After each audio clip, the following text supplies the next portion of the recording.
Last time on Xuan. Resilience, it's about recognizing what we're able to handle in that point in time and not to try to do more than one is capable of. Hey, what's up? My name is Xuan. Hi, I'm Angie. And welcome back to the Xuan podcast. Now, this is a podcast where we delve into the mental health issues faced by the youth and young adults today, and we basically chew on it.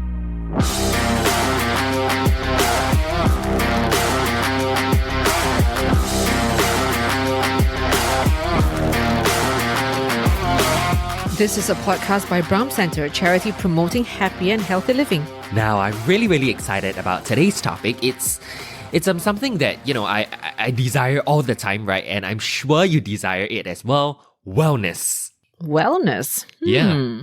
I don't think many people understand the importance of wellness. Probably not. It took me a long time to understand it too.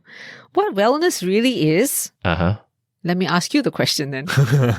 Okay, putting me on the spot here. I think wellness is being able to have that balance in your life, right? Being able to take care of yourself both physically and mentally. I would define wellness as a state of mind and a state of the body in being balanced. In other words, when we have worked hard, we should be able to sit back and say, you know what? That's enough for the day. And I don't feel like compelled I have to do more or feel guilty I haven't done more to be able to be at peace in that moment and feeling contented. Yeah, and wellness is also one of the themes for our Asia Pacific Mindfulness Conference 2022. More details on that at the end of this episode. But first, Angie, what is your sense of wellness, right? And why is it... It's like a very elusive thing, right? It's something that we all want, but it's so difficult to attain. For a lot of people, there's a lack of wellness when we actually can't feel like our mind is at peace. Because there's like constant conversations and narratives going on in our mind. Even though we have achieved a lot in life, we have worked really hard, and yet it's like we don't feel like we've done enough. We want more. Yeah. And even when people go on holiday, sometimes the body goes on holiday, but the mind is still thinking and working, and it just doesn't seem to stop. Yeah, it happens. Yeah. And that's what leads to burnout. Burnout is not necessarily, just spending a lot of time at work, because some people do that. In fact, some people can be on a vacation, but still contributing to that burnout. Yeah. So when your mind keeps thinking you're not good enough, you could have done more, or regretting what you've done, or keep ruminating on mistakes that you've made, that is what causes burnout. I'm not sure if you realize, but nowadays a lot of people like to go for spas. They like to go for massages. Have all those candles and crystals. I mean, we've all, some of us we've been there, done that. But why is it when we go for all that, we still can't say we're zen and calm and all? Do you think it's a scam? You probably were calm and zen because you had aroma to capture your sense of smell. Yeah. It kept your mind present. You had the massage going on in your body, which then you were able to feel the touch. So your mind was very present. Your mind wasn't going off thinking about the next meeting or reviewing what had happened or planning your next project. Yeah. So that's why you At that feel time, we felt wellness. zen and calm. But when we come out of that spa, it might last a bit longer because now you are still able to sense the sensation of the touch, the smell. But it may soon disappear when someone bumps into you in the MRT and then you get all worked up. So the sense of wellness, if we want to be able to turn it on at any point in time, is to be able to come back to the beautiful breath and coming back into the present moment, which is what we teach in mindfulness, which is also the theme of the Asia Pacific Mindfulness Conference, on how to develop this sense of wellness that we can turn on at any point of the day in order for us not to burn out. And we don't need all those spas and massages. We are able to do it ourselves. Yeah, but having said that, if you really need that from time to time, even burning some essential oil at home, that's okay, or if you like to have some soothing music of nature to kind of help you zone into the present moment, that's okay too. And I see all that as physical wellness, right? You know, having aromatherapy, massages, all that. I see it as something more physical, right? You are able to pay for those experiences and all that. But then, you know, something like mindfulness would be more of mental wellness, right? I would say the mind and body are connected. So when you can relax the body, you will also end up relaxing the mind. But if you learn how to relax the mind, which then relaxes the body, you don't need anyone to do it for you. Yeah. And you can train your mind to be present. So mental wellness is a better deal than physical wellness. When we teach like body scan, using your mind to connect with the different parts of your body is a practice that helps you to be able to do that at any point in time to sense yourself being present. And, you know, self-care is all about putting ourselves first and taking care of our own well-being. But we're also conditioned, you know, especially from young, to always put the needs of others before ourselves. How do we undo all those years of conditioning, right, to actually prioritize ourselves? I would say that we have to do both. Okay. Taking care of ourselves, taking care of other people. But we can't care for others until we've cared for ourselves. We can't give what we don't have. That's not absolutely true, because a lot of people do dedicate their energy and time to care for others while forgetting to care for themselves. So it is possible. But you may not have that sense of fulfillment and the sense of meaning when you're doing it because you're not replenishing. Yeah. So it is possible to care for others without caring for the self, which may result in us feeling low in energy or feeling down and even feeling burnout. Right. So when I was in my late 20s and I felt I had a successful career, but I was never really feeling happy or contented with whatever I have achieved.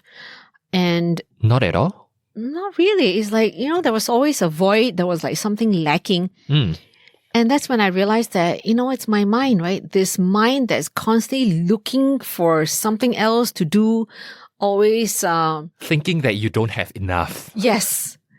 And setting yet another goal. And then whenever I achieve that goal, then it's like a mirage. The happiness is not really there. It's so transient. And that's when I started to realize that I need to train this mind to appreciate what I have. And it doesn't come natural. It has to be trained because we have been conditioned to keep wanting more. More and more and more. Yeah. Yes. And wanting something else. I mean, this is like in the world of fashion. Do you realize that there's always something different? Oh, there's a new trend, right? Yes, because that's how consumers are incentivized to spend more money and to buy. If you are contented, you will stop buying. It's true. That's not good for economy. Then how do we train our mind to be satisfied with what we have? To be able to focus our mind on what is it that we have and to appreciate that, wow, you know, actually we have come a long way. Instead of looking at what is it that we haven't achieved? Oh, what's more for us to accumulate? But then to be able to move on to the next phase of your life and sort of, you know, have accomplished more in life, you do sort of have to strive, right? And sort of set bigger goals for yourself. And then where does it lead us to? And that's why people get to 50 and they say they have a midlife crisis because they have a house, they have a car, they have the kids, they have sufficient savings. But it's like, now what do I do with my life? But as a CEO, I mean, you started small, right? And you slowly worked your way up. And then, and I'm sure you had some, you know, form of that attitude of striving, you know, that goal setting, that fire in you to want more? I set goals because we were all trained to set goals. But what's next? So now I don't set goals. Okay. I just... but is it because you are already sort of accomplished? Well, and I as guess, a young person, how would you advise him or her? I think a lot of young people now do not have the set of goals that we had in our time. Because many young people actually grown up with comforts in their life. Okay. They have financial security because their parents have done well, as compared to my time where if I didn't work hard and make sure that I earn sufficiently and be able to afford my own place, I would not have my own place. But a lot of young people like my kids already have a place to live because we as parents have actually Provided worked for them. hard. Yes. So I would say now young people are focused on what is fulfilling based on what they do. And is that bad? No, it's a different phase of time right now. Right. Okay. And as parents, we need to recognize that our kids are not like us. They didn't grow up in the same environment and their priorities are going to be different. But then for you, I mean, back to where you started, right? You started small and you slowly worked your way up to where you are today. Would you give yourself that same advice that you know that you have now of, oh, you should be satisfied with what you have? You wouldn't be where you are today as the CEO of an organization. We can always start our own company and call ourselves a CEO. It's not that difficult. Well, but I'm sure it took you a lot of hard work. I would say it wasn't so much the striving, but rather what skills can I develop? Okay. And the skills are what take us to the next level. It's like if you learn how to play a piano, you're not going to be able to get to grade 8 right away. But if you don't enjoy playing the piano, getting to grade 8 becomes a very tiring and unpleasant process. But if you enjoy learning and playing the piano, you will get to grade 8.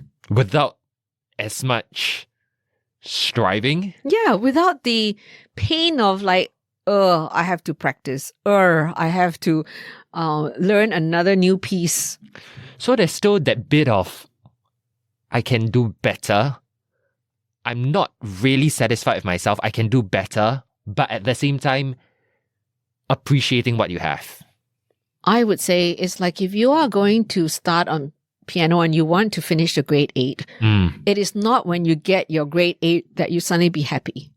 Happiness is every time you practice that you find joy in playing the music. Then when the grade 8 comes, it's part of the happiness that you have accumulated, experienced throughout the whole process. Okay.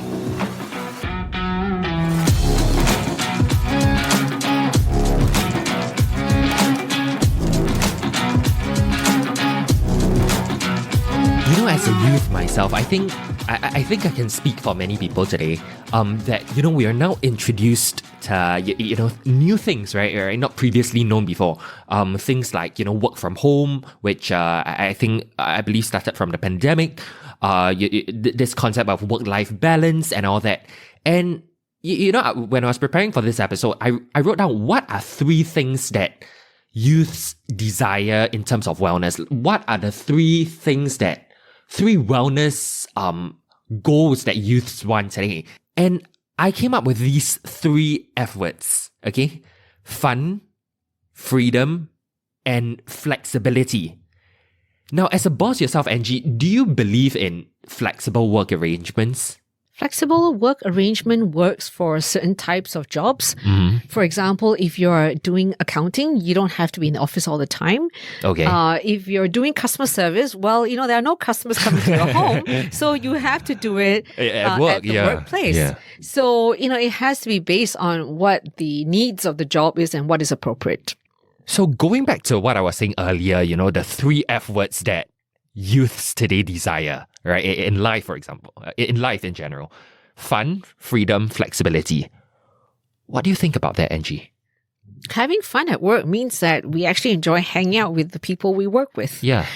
For example, just going out for lunch, having a good conversation, sharing food. That's a fun part of work. And also having meetings and discussions that helps each other to bring out creative ideas.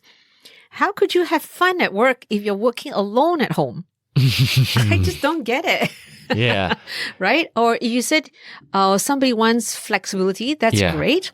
And there has to be a balance to make sure that the flexibility doesn't compromise the quality of work that's being done, and it doesn't compromise another person's For sure, yeah. performance because you're not around. Yeah. Then what about freedom then?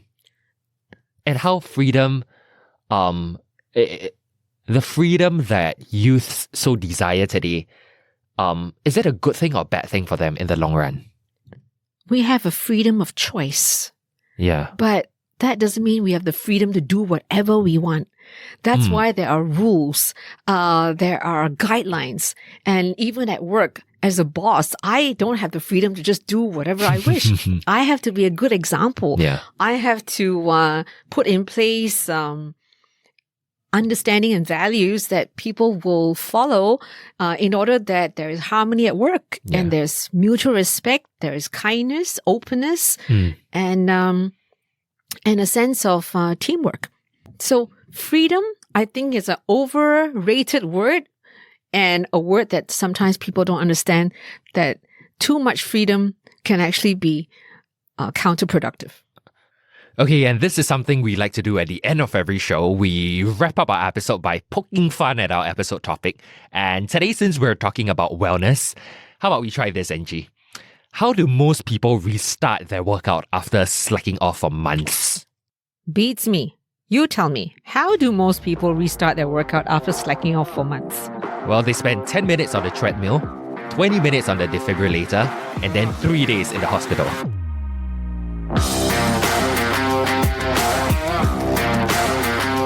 Thank you, Angie. Angie, of course, the CEO and founder of Brahm Centre. More information on the Brahm Centre website at www.brahmcentre.com. And don't forget to follow them on their socials at Brahm Centre Singapore on Facebook and at Brahm Centre SG on Instagram. Next week, our episode is going to be called Social Media, a Crazy Drug.